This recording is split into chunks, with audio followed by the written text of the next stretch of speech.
Gaza is becoming a graveyard for children. मासूम बच्चों का कब्र गाजा। इजराइल हमास युद्ध के बीच संयुक्त राष्ट्र प्रमुख का चिंताजनक संदेश। इजराइल और हमास के बीच घातक युद्ध शुरू हुआ 1 महीना हो गया है। 7 अक्टूबर को हमास समूह के इजराइल पर एक आश्चर्यजनक हमला किया जिसमें 1400 लोग मारे गए। जवाबी कार्रवाई में इजराइल ने हमास आतंकी समूह के खिलाफ ऑपरेशन आयरन स्वॉर्ड शुरू किया। Gaza is becoming a graveyard for children. Hundreds of girls and boys are reportedly being killed or injured every day. Israel Hamas युद्ध शुरू हुआ 1 महीने से भी अधिक हो गया है और कोई राहत नहीं है। दोनों तरफ खून खराबा हो रहा है। इजरायली सेना के हमले में अब तक 4000 से भी अधिक मासूम बच्चे अब तक मारे गए हैं। इजरायली सेना का अभी भी हमला जारी है। यह हमला रुकने का नाम नहीं।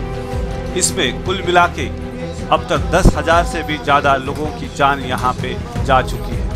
7 अक्टूबर के हुए हमले में इजराइल के 1400 लोग मारे गए थे। इसके बाद इजराइल ने आयरन स्वॉर्ड नामक एक ऑपरेशन शुरू किया।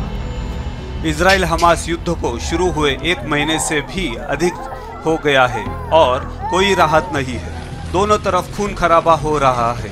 इजराइल हमास युद्ध की कीमत मासूम बच्चों और महिलाओं को अपनी जान देकर चुकानी पड़ रही है।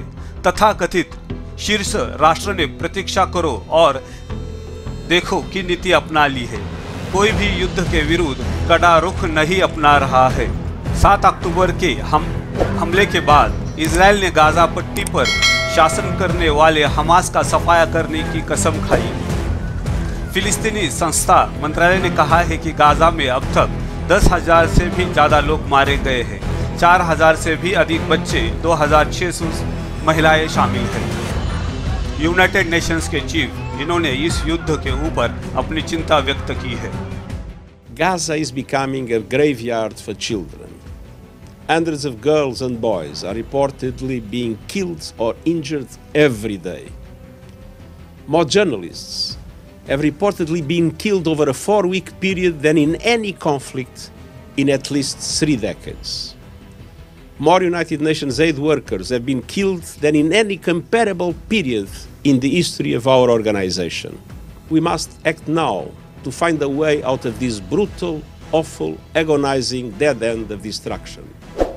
To help end the pain and suffering, to help heal the broken, and to help pave the way to peace, to a 2-state solution with Israelis and Palestinians living in peace and security. संयुक्त राष्ट्र प्रमुख Antonio Guterres ने Gaza में बच्चों की हत्या पर चिंता जताई है। उन्होंने कहा है कि गाजा पट्टी मासूम बच्चों के लिए कब्र बनती जा रही है। पिछले 3 दशकों में इतनी हत्याएं कभी नहीं हुई थी।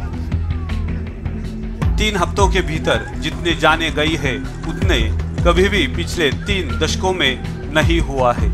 हमें इजराइल और पैलेस्टीन एक साथ शांति से कैसे रहेंगे इसके ऊपर सॉल्यूशन या मार्ग निकालना चाहिए।